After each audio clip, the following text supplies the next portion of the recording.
How are y'all, because I'm still working through it myself, how are Hmm. y'all able to make it work being in business with your spouse? Let's let the reins loose on this person, and they could excel and they could wow us, and all these great things happen. And so, yeah, sometimes I try to kind of be proactive, almost to my detriment. And that's how you get people to keep coming back, is if you continue giving them some sort of values. I love it. I love it. Okay, we're gonna stop right there. We're gonna do the lightning round. So, thanks. You are open to learning, you're open to growing, and that book kind of kicked us off on knowing that, okay, we don't know all these answers, but we can go to books and read, and the more we read and we discover things, and oh, I didn't know they did it this way, or I didn't know this was done, or this is what the people that, if we're moving towards being a $5 million company or $10 million company, this is what those guys are doing. And so, Right. just great framework. Headed to the top, there ain't none of y'all stopping me. Used to say I never get a ring, Charles Barkley. Now I got a wife, got kids, own property. Bubble-eyed beans that look like that be watching me. Okay, I lied about the beans, but that was hard though. I'm still in that black act, but she starred though. Cause that's all it takes. I'm flashing for. I'm on my grind, not no more fashion show. How are y'all, because I'm still working through it myself, how are Mhm. y'all able to make it work being in business with your spouse? The biggest, the biggest thing that we've found is that when we get home, short of emergencies, stuff like that, work is done. Yes. Okay. We probably think that was 5 or 6 years in. We just sat down and said, you know what? Let's work is work and home is home, and let's keep them separated. Yeah. And that's helped out a lot.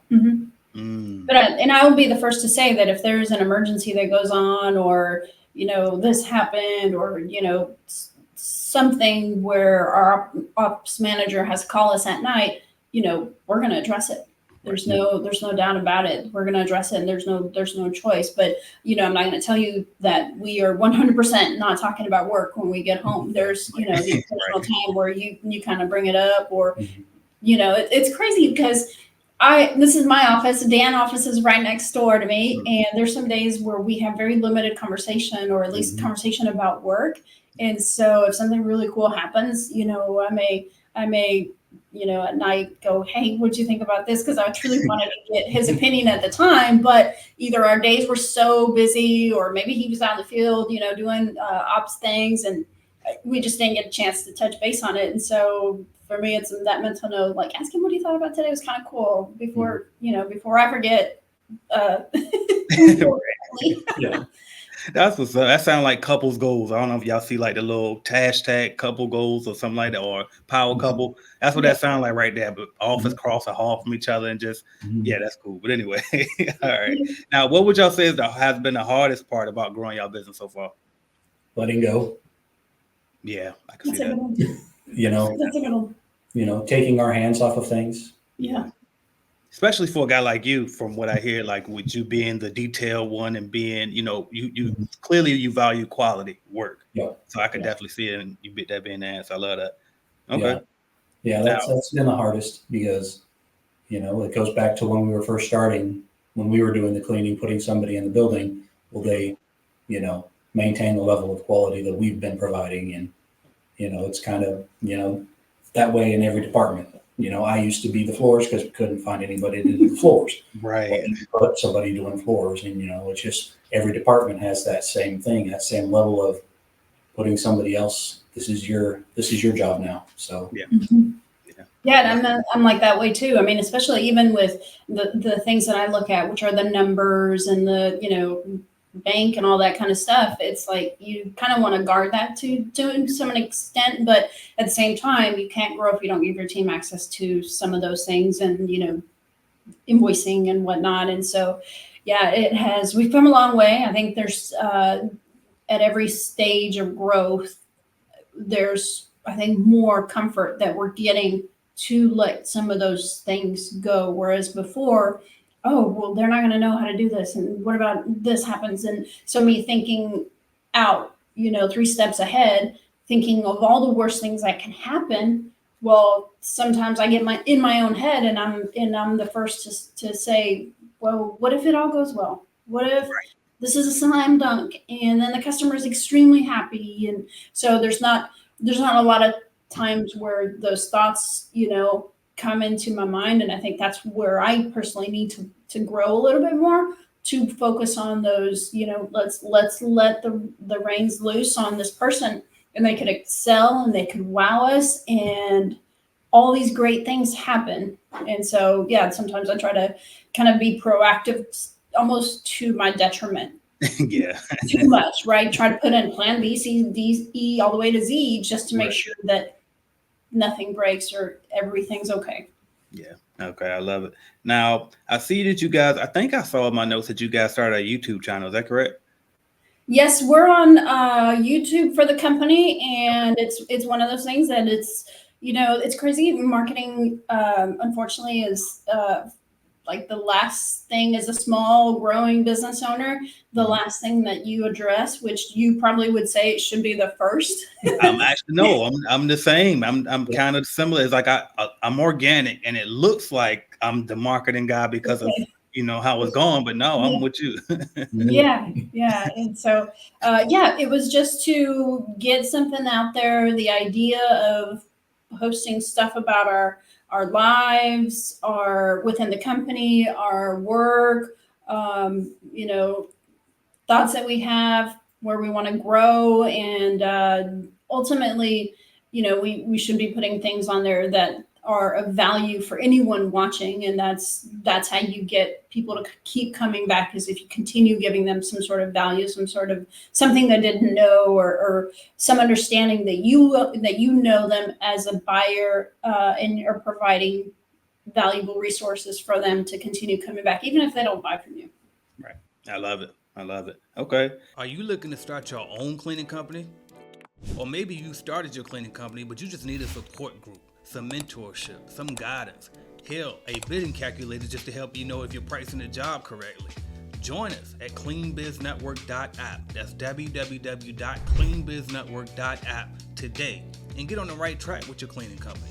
We have everything you could possibly need to get you going in the right direction, and see why we've been the leading cleaning business consulting company for the past 5 years, and why they call me, AJ Simmons, the cleaning business ghost. So I can help you, just like I've helped, and my company has helped thousands of other people start and grow their cleaning companies. Go to the #1 source today, www.cleanbiznetwork.app. Thank you. We're going to do the lightning round. So how this is going to work is I'm going to say a word or phrase, and y'all just tell me the first thing that comes to mind. So y'all ready? Okay. All right. I think I'm going to say this right. I think it's Pflugerville, Texas. Yep. Okay, perfect. So that's the first word. Okay, good. The first word or phrase that comes to mind when you say Pflugerville, Texas. Yep. Between a rock and a weird place. Okay. All right, cool. And for me, I just think hometown in terms of the business and where it's at. That's the location of our business. Okay. Yeah, he's right. It's in between Austin, the bigger, and then Round Rock is a little suburb north of that. So we're right in between the two. Gotcha. Okay. Which one is the weird place? Austin. Austin. Okay. Mm-hmm. That's funny. All right, cool. Okay. Something that you splurged on since you've started getting real money from your cleaning business.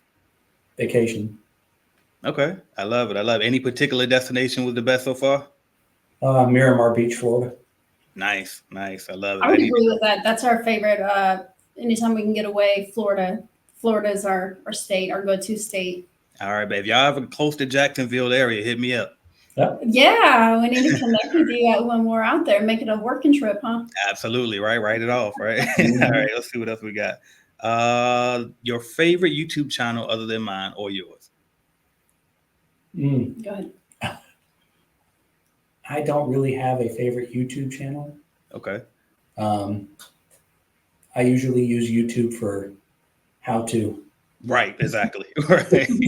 How about like any podcasts or anything like media, social? So my favorite right now that I go to, and it's mainly in the car while I'm driving. I just have it on so I can hear it in between home and back to work. is The Diary of a CEO by a gentleman named Stephen out of, I believe he's the UK. You know how we have the Shark Tank here in the US? Yeah. Well, he was either part of that in the UK or was on one of the members on that show for the UK. Okay. And he runs a channel podcast called Diary of a CEO. And so he goes and interviews CEOs, and just, they're pretty lengthy, but there's a lot of meat sometimes, really good information that someone in my position can learn from other ones that are across different industries, not just it just depends on what the industry is or what the topic even. So sometimes he'll go into non-CEO type topics. Yeah. But that's my favorite. Other than yours, of course. Right. Thank you for that. All right. Next one is and I'm gonna look for that too. I don't think I heard of that. And I watch almost every business related channel, right? It's all day long. Yeah. So check that out. All right, cool. Next one is the cleaning business. Hard work, but worth it. Love it. It's an industry for us that has given us so much, industry that's led to a lot of blessings. And so, if you ask me today, there's nothing else that I would rather do than what we're doing. Yeah. Okay. Next one is key to success. Learn from your failures and expect your failures, because they're going to happen. Facts. That's a great one. That's a great one. For me, I would say be responsive, be persistent. Customers or prospects, rather, they will tell you when to back off. Yeah, right. Until you hear that. And the funny thing is, I've yet to hear a prospect going, "Please stop calling me. Please stop emailing me. Please stop texting me." Yeah. But so that means you're not doing it enough. Unless somebody tells you, "Hey, I know you want my business. Hey, I know you want this contract. I know you want us to work together. Just, don't call me as often." Nobody says that. And they would. Right. They would absolutely say that if you were too much or texting too much. Yeah. I love it. Where I'm from, like when somebody's being a pest, we call it worrisome, like you being worrisome. And I think that's one of all our fears when we first started business. We don't want to be worrisome, right? But it's like, no, I love it. As you're hearing it from multi-million-dollar business owners right here, y'all. Push. Don't be scared to push. They'll tell you when to stop. So I love it. They will tell you. And sometimes they'll tell you in the best, the nicest way. They won't be rude about it. They'll say, "Hey, I understand you're trying to get my business, but let me work on this, and let's catch up in 2 weeks." And then, you know what? Put it on your calendar in 2 weeks. Boom. Calling you like I said I would. Texting you like I said I would. Yeah. I love it. I love it. Okay. Next one is marriage. I think for me, that's growth and growing older together, and then just building the best life possible. Okay. Having a partner. Nice. I love it. Okay. Next one is social media. It's a love-hate relationship. Thanks. I could agree with that. Agree with that. It draws you in, but if you know how to use it to your advantage, there's no reason why you shouldn't be on on social media. If your customers are on LinkedIn, be on LinkedIn. If your customers are on Facebook, be on Facebook. Yeah. I always say, if I could figure out a way to continue making money without it, I would definitely not be on it, because it's definitely, the hate is real. That's all I'll say. Yeah. It's a lot. It's a lot. All right. The next one is, let's see what we got here. Business conferences and events and seminars and all of that. I think for me, I think of learning and gaining that expertise.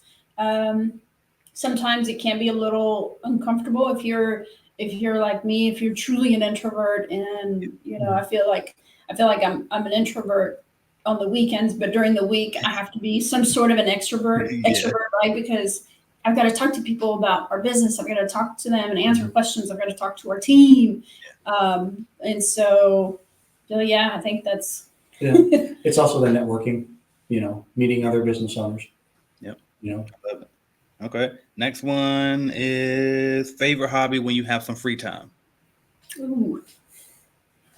I would say gardening, or just playing in the yard. Okay. Playing with plants. Yeah. Probably sitting on a lawnmower. Nice. Okay. Headphones on. Nice. A Okay. lot of quiet time on the lawnmower. Right. It's Okay. it's a 2.5, 3 hour just listening to music and nothing else going on. Just vibing out. I like it. Okay. Yeah. That was me when I was cleaning buildings. That was always so peaceful. I can't lie. Yeah. All right. Let's see what we got here. Favorite book. Probably Rich Dad Poor Dad for me. Yeah. You Classic. stole my answer. Really? Yeah, I would actually say the same thing. Here's why. That was one of the, I guess, as far as I can remember, one of the first books that we opened up, and it gave us so many ideas. A lot of ideas in that book we put into practice. How to grow, and when we first started reading that book, weren't we still kind of employees, or we had already started the company? I don't remember that, but so yeah, just a real quick summary on that book. He goes from the different quadrants that you have as far as starting as an employee, going to self-employed, going to investor, and then I forgot the last one. Business owner, and then investor. Yeah. So that's such a great book. Yeah, I would read. Matter of fact, I try to get my kids to read it. But lots of great lessons for business owners, and even business owners that are looking, or even employees rather, that are right now an employee that are looking to move towards being self-employed, and just following those steps to get to where you can say, I want to invest, and moving on to the next kind of stages.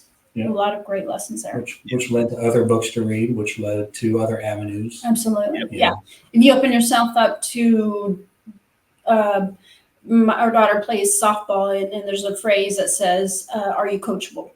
If you are coachable, you are open to learning, you're open to growing. And that book kind of kicked us off on knowing that, okay, we don't know all these answers, but we can go to books and read. And the more we read and we discover things, and, oh, I didn't know they did it this way, or I didn't know this was done, or this is what the people at, if we're moving towards being a $5 million company or $10 million company, this is what those guys are doing. And so just great framework. Yeah, love it. All right, next one. Favorite genre of music? Ooh, I'm all over. I'm a mess. That's a really hard one. Gosh. I'm, rock, heavy metal, rap, country, everything. Okay, well, let's do it. Go ahead. Yeah, I was just gonna have to say, like Spanish music. Man, that what's hard about that question is kind of like cleaning, even within like the country genre. There's a lot of different country type. Yeah, they kind of overlap. Folklore, they kind of overlap a little bit. So, but I would say for me, either Spanish rock or like the Hana music.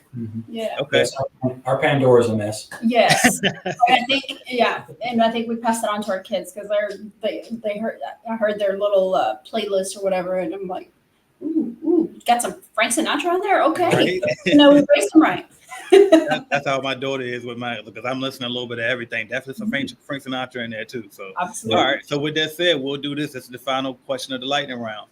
Your top 5 musical artists of all time. Top 5. Ooh. George Strait.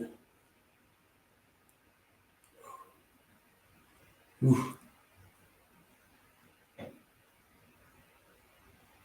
George Strait, country, R&B. You got to throw like Janet Jackson in there, Whitney Houston, Maná. If we're talking about Spanish, definitely Billie Holiday. Elton John. What's your rock? Dan likes rock. Avenged Sevenfold. Yeah, that's my current. His current rock. So, see, we told you we're all over the place. So like one of each genre, I think. Right, and that's some heavy hitters you got in there too. So all right, so that'll wrap it up for the lightning round. We'll stop it there. So I got a few more questions for y'all. and then we'll go ahead and close it out. So the next question is, what is your long-term goal for your cleaning company? That is one of the things that we are in the process of figuring out. Yeah, selling is tempting. Our son graduates high school this year and is moving on to college. Our daughter's a sophomore, and she'll be moving on. And is this something that they're going to want to take over? Right. Is it something they're not going to want to take over? And is this something that we are going to want to, put people in place to cover us so we don't have to be involved? Or is it something that we just outright and sell? So, we're kind of in the process of that right now. Yeah, I think that there's a lot to be said for second generational companies. And I would love for that to be our company that continues to the next generation. If that's a plan, that's a great strategy. If not, if there's an exit behind it, that's okay too. I think for our goals, I think it is to have a self-sustaining business that can run on its own with the right leadership in place, with the right processes in place. And I think at the end of the day, if we set the company up for that type of success, then we can still be involved in the company as much as we want or as little as we want, and it will continue to grow. And I think that's allowing us to maybe focus on other projects or other, revenue, side hustles. side hustles. So there's a couple of different opportunities there, and I think it's at the end of the day, I think bottom line, it's about your time and making yourself happy, and is the most of your time where you want it to go or to be in. And I think that's the lifelong goal. Yeah, I love it. Now, when we were at Cleaning and Cocktails a few years ago, y'all said something that it caught me off guard, because when I heard about the size you guys were as far as revenue with your company went, and then I also heard you say that you were actually subcontracting for Ricky's company, Regalato. Mm-hmm. And I was like, wait a minute, because at that time I wasn't privy yet. I had to grow a little more, right, in my business knowledge, right? And so at the time I'm like, wait a minute, what are you doing subcontracting for another company? You're big, right? So, but as time went on, I was able to see, okay, well, actually, there's nothing wrong with subbing for somebody. As long as we can find a profit in there, we take whatever type of contract we can get, right? So now, so with that said, I guess what I want to know